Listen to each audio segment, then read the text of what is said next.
Oke. Assalamualaikum warahmatullahi wabarakatuh. Salam sejahtera bagi kita semua. Perkenalkan, saya Muhammad Kadafi, salah satu dosen pada program studi Sistem Informasi di Universitas DIPA Makassar. Nah, pada kesempatan ini saya akan menyampaikan pembelajaran pada mata kuliah Etika Bisnis.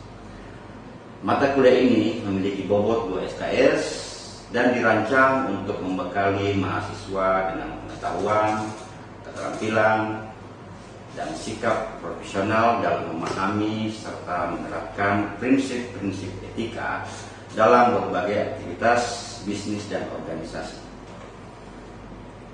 Di era transformasi yang digital yang berkembang sangat pesat, setiap keputusan bisnis tidak hanya dituntut memberikan keuntungan ekonomi, tetapi juga harus mencerminkan nilai-nilai kejujuran, tanggung jawab, keadilan, dan kepedulian terhadap masyarakat serta lingkungan.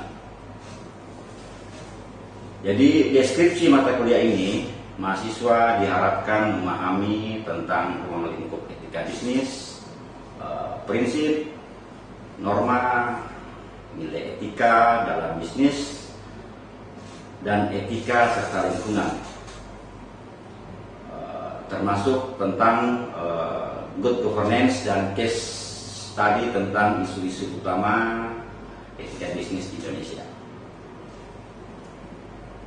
Nah, adapun capaian lulusan yakni CPL 01 mampu menunjukkan sikap religius, disiplin, menghargai dan bertanggung jawab dalam kehidupan akademik, organisasi, dan bermasyarakat.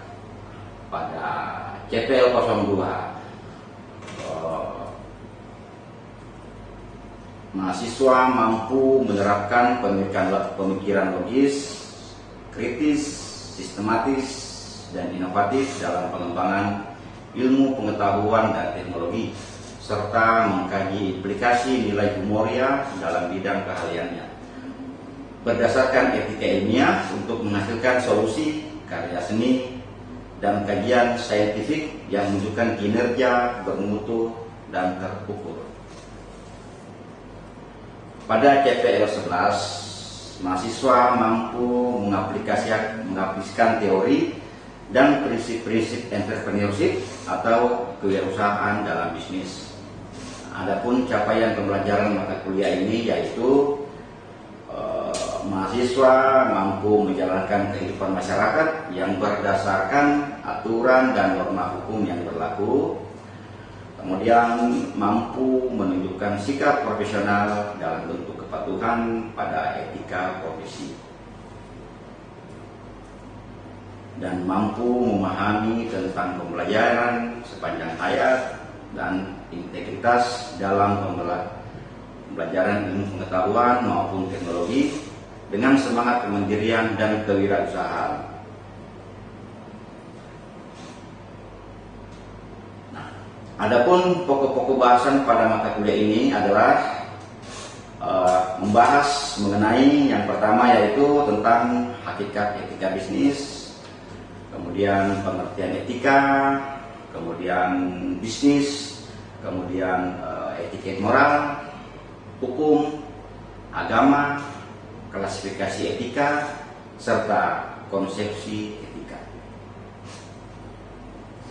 Kemudian yang kedua, prinsip otonomi, kejujuran, prinsip keadilan, hormat pada diri sendiri, hak dan kewajiban, teori dan prinsip etika lingkungan.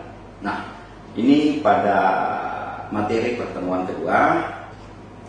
Kemudian berikutnya menyangkut tentang immoral manajemen, moral manajemen, serta moral manajemen. Berikut tentang tanggung jawab perusahaan terhadap para pemangku kepentingan. Berikutnya tentang etika dan tanggung jawab sosial perusahaan, kemudian perilaku etis versus perilaku tidak etis, kemudian konsep dan penerapan CSR, kemudian karakteristik good governance, kemudian pemalsuan kita atau haki, kemudian konflik sosial dan masalah lingkungan, dan yang terakhir membahas tentang etika bisnis dan profesi. Adapun referensi utama yang kami gunakan pada mata kuliah ini mengacu pada buku Johannes Arusli pada buku Etika Bisnis penerbit Andi Offset tahun 2003. Kemudian yang kedua itu kami memakai buku Handi Rizka berjudul Etika Bisnis Kontemporer Perspektif Indonesia. Penerbitnya Prenada Media Group 2022. Kemudian yang ketiga kami memakai buku Bambang Sudibyo berjudul Etika dan CSR yang berada di Indonesia. Penerbitnya Salemba 4 tahun 2020. Serta tidak lupa kami memakai pendukungnya seperti Suryana pada buku Kewirausahaan, Kiat dan Proses Menuju Sukses. Pada edisi keempat penerbitnya Salemba tahun 2014. Nah, serta dari beberapa jurnal dan artikel yang relevan dengan etika bisnis. Di dalam proses pembelajaran mata kuliah ini, saya menerapkan pendekatan secara student center learning, yang dimana menempatkan mahasiswa sebagai subjek dalam pembelajaran. Perkuliahan dilaksanakan melalui diskusi interaktif, analisis studi kasus, pembelajaran kolaboratif, presentasi kelompok, dan refleksi terhadap berbagai permasalahan etika yang terjadi di dunia bisnis, terkhusus yang berkaitan dengan pemanfaatan teknologi informasi.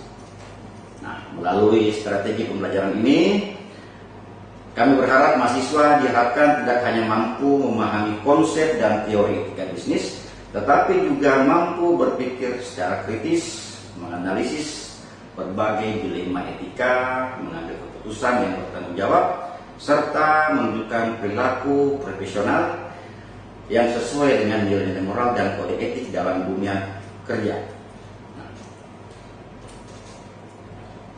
Pada video ini saya akan mendemonstrasikan salah satu proses pembelajaran yang mengintegrasikan penyampaian materi, interaksi dengan mahasiswa, serta evaluasi pembelajaran untuk mencapai capaian pembelajaran mata kuliah secara optimal tentunya.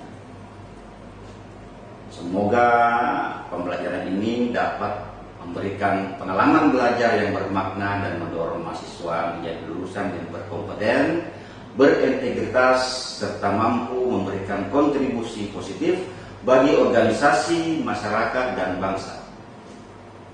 Demikianlah pemaparan saya. Terima kasih atas perhatian Bapak dan Ibu. Wassalamualaikum warahmatullahi wabarakatuh.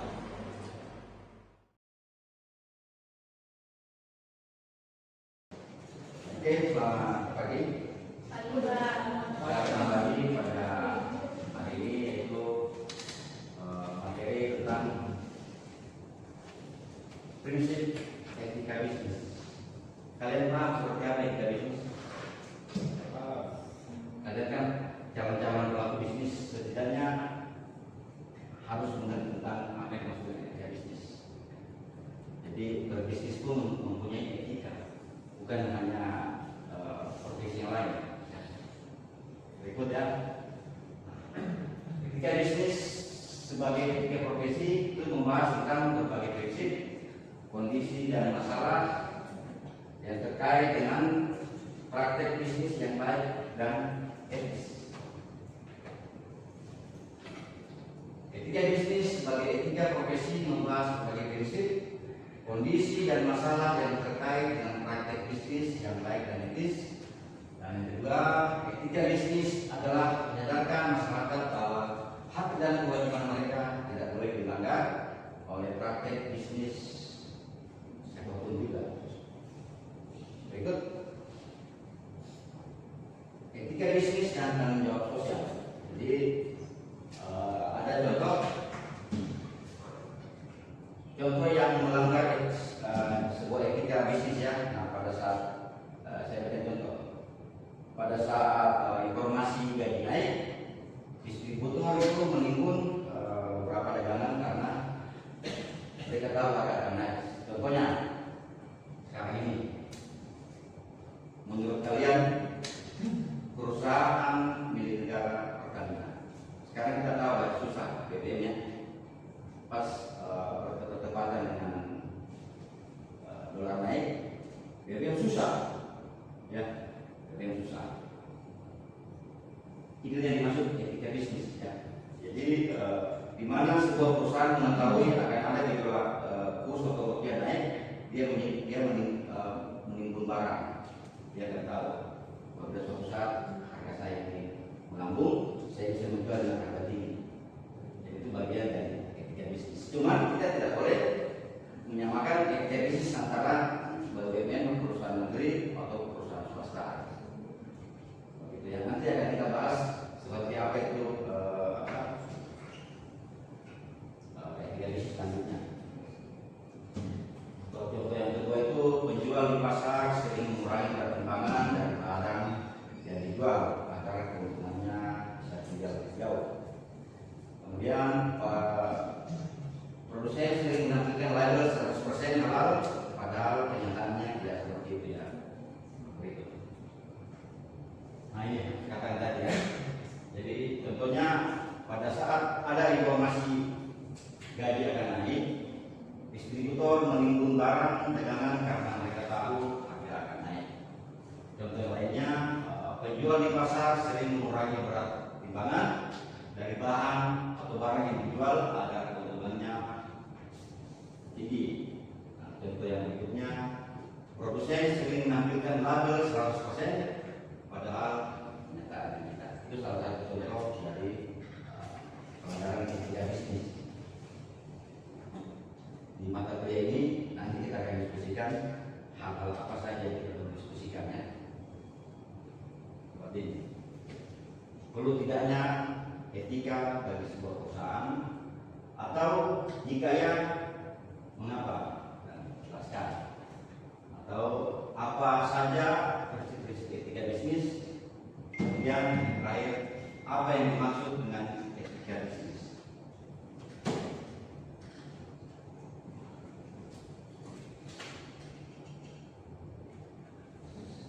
Saya tanya kepada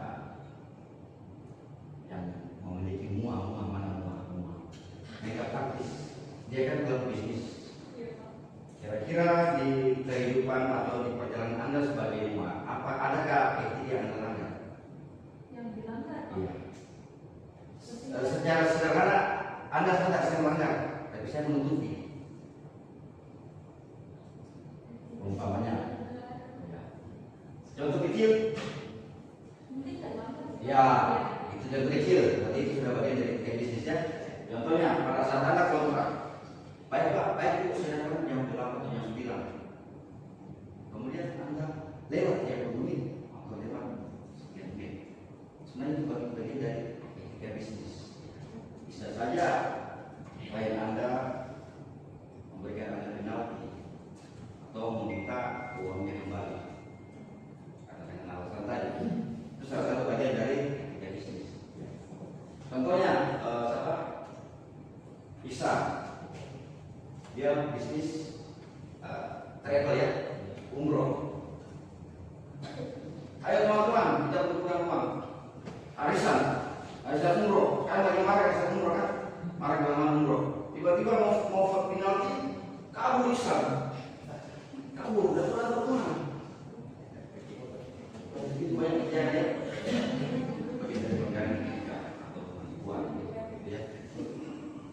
Berikut, kenapa perlunya sebuah etika bisnis? Sebab kenapa? Sebab kinerja bisnis tidak hanya diukur dari kinerja manajerial atau finansial, tetapi juga berkaitan dengan komitmen moral, pelayanan, jaminan mutu, dan tanggung jawab. Saya yakin seorang pelaku yang melanggar etika bisnis apabila ia telah melakukan pelanggaran satu kali, tidak untuk kemungkinan dia akan mengulang. Jika begitu, pasti dia akan mengulang. Pikir itu.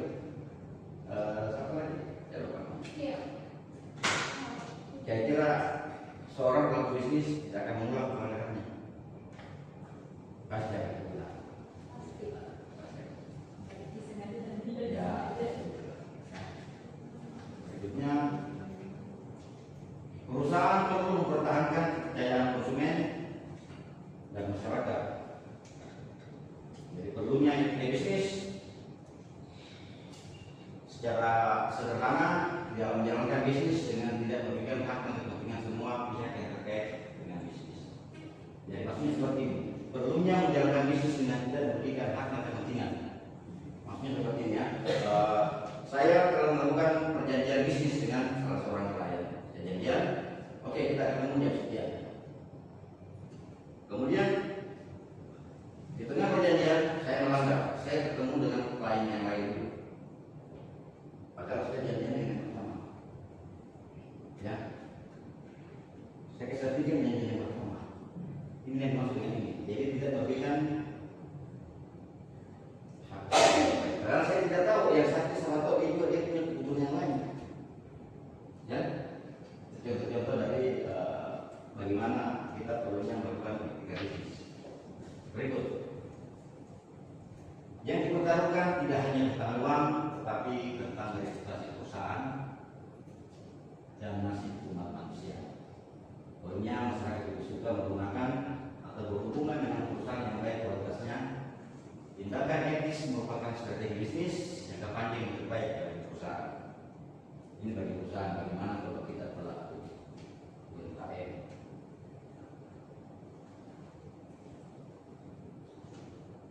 Jadi prinsip ketika bisnis itu berkomitmen untuk melakukan apa yang benar dan menghindari apa yang tidak. Secara sederhana, pengertian etika bisnis adalah kode etik atau perilaku pengusaha atau perusahaan berdasarkan nilai moral dan norma yang menjadikan keuntungan dalam membuat keputusan bisnis. Materi berikut nanti kita akan masuk ke materi seperti ini, prinsip etika bisnis seperti apa itu, prinsip ekonomi, prinsip kejujuran, prinsip otonom, prinsip keadilan, prinsip saling menguntungkan, serta prinsip integritas moral. Jadi dalam bisnis itu ada beberapa prinsip yang harus kita jalankan sehingga usaha atau usaha yang kita jalankan akan berjalan seperti mana kita inginkan. Intinya kejujuran, ya, yang pertama ya, dalam satu bisnis intinya kejujuran. Kalau di pasar itu etika bisnis berapa? Ya, di pasar tirung sama pasar tirung. Berapa sudah? Kenapa bisa berikan contoh? Saya tunjuk saudari Bima, bisa berikan contoh etika bisnis yang berlaku dan yang banyak dilanggar pada sebuah pasar. Pasar tirung contoh saudara. Depan pasar tirung. Mulai kenal gaji. Oke, berikutnya saya mau ke pasar. Ringkas, pernah ke pasar. Apa yang dilanggar, apa yang pelaku bisnis melakukan pelanggaran etika di sana? Ya. Iya. Lagi timbangan sama tidak? Nah, ada yang berbeda, timbangan belum tahu ya. Jadi etika bisnis paling banyak melakukan pelanggaran di pasar. Waktu itu ya, dia tidak tahu timbangan seperti apa. Tapi hati itu pasar. Dia tidak boleh, ya saya katakan tadi, kita tidak boleh menyamakan pasar dan usaha, berbeda ya.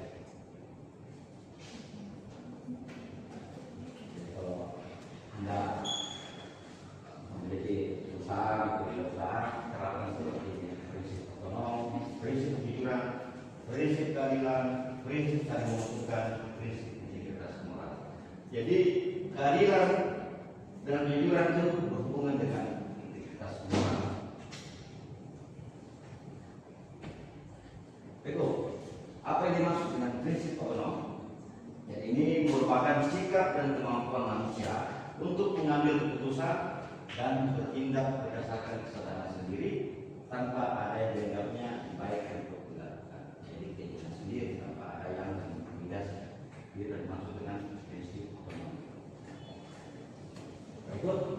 prinsip kejujuran, yaitu sikap dan kemampuan manusia untuk melakukan yang sebenarnya.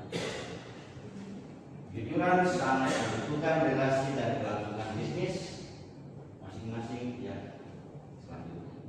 Tentunya pelaku bisnis atau UMKM, prinsip kejujuran usahakan kalian tanamkan pada diri kalian semua. Calon-calon saja, calon-calon wirausaha. Apabila kejujuran dari sekarang tidak Anda tanamkan, saya yakin mungkin tahun depan Anda akan sulit mengembangkan usaha Anda. Ya. Berikut prinsip keadilan.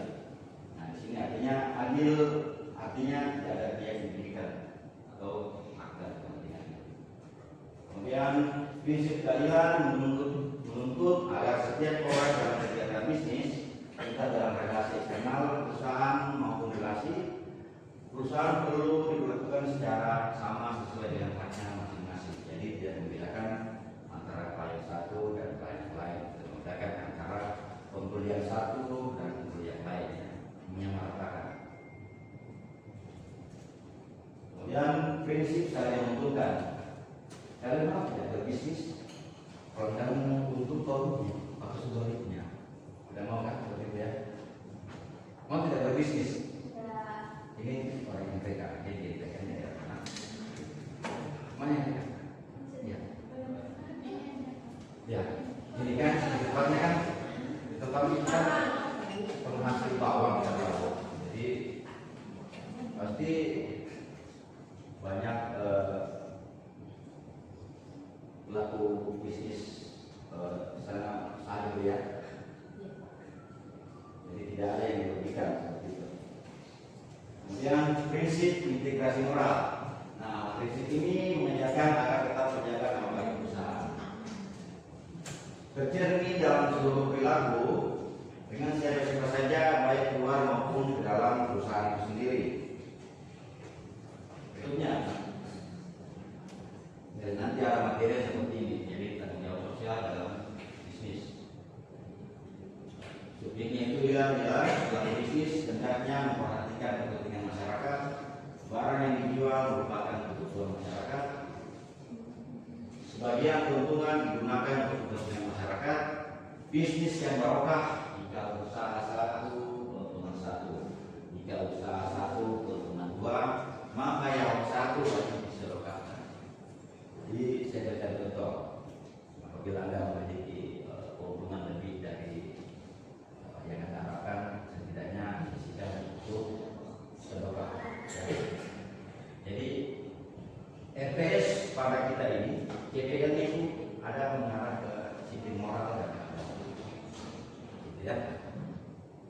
Nah, ini yang dimaksud. Bisnis yang barokah jika usaha satu keuntungan satu, ya. Jika usaha satu keuntungan dua, maka satu wajib kita sedekah. Gitu ya. Wajib itu bukan. Kau sudah pernah sedekah? Kau punya hasil wirausaha? Sudah pernah ya? Alhamdulillah. Biasa. Biasa. Nah, sekarang saya mau tanya jawab. Karena nanti ada materi yang menyangkut tentang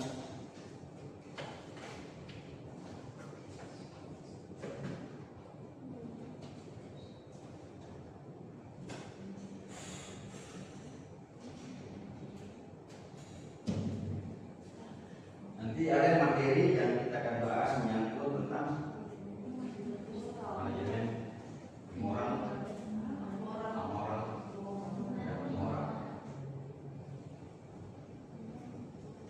Kalian baru dengar, kalian baru tahu materi ini. Moral, dan amoral. Kalau dalam kamus bahasa Indonesia, moral kan?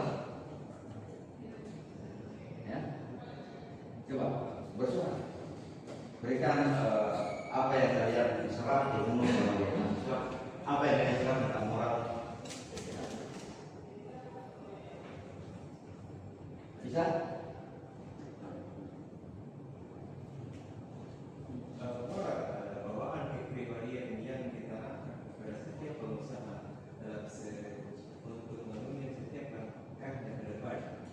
Apa itu moral? Immoral atau amoral? Moral. Apa tadi? Moral adalah Ya. etika yang ditanamkan dalam setiap pola pikir sebelum menginjak beberapa langkah ke depan. Moral ya. Salah satu. Ada lagi? Ya. Moral adalah nilai-nilai atau prinsip atau standar perilaku yang diyakini benar dan salah oleh individu atau kelompok masyarakat. Ada lagi satu. Ada lagi dari kita tuh. Ada contoh. Moral.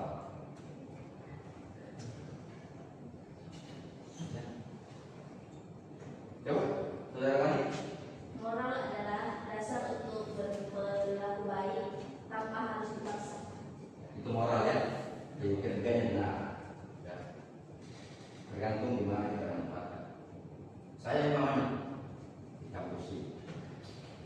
Saya berjalan di Selasa lorong kampus. Teman-teman kalian tidak ada selain duduk dengan sengaja di tengah-tengah.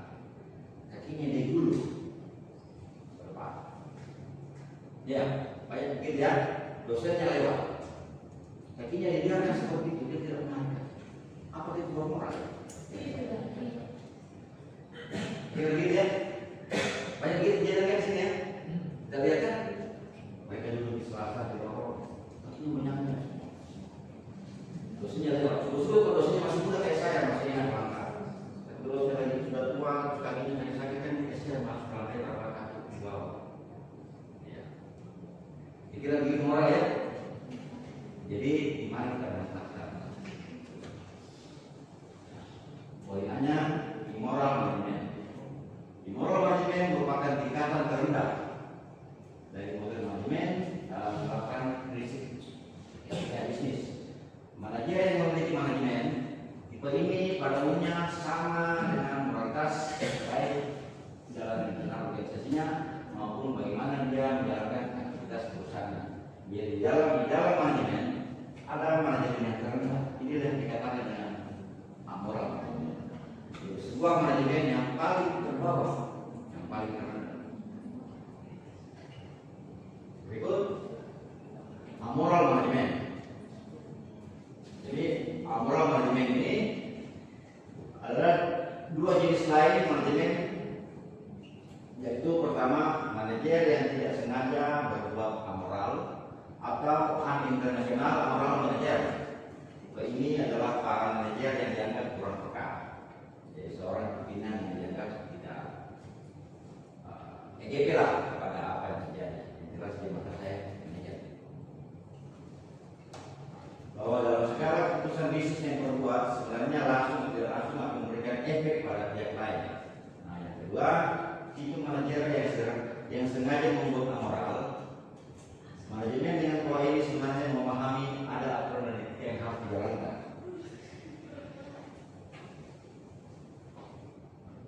Berikut yang terakhir, moral manajemen.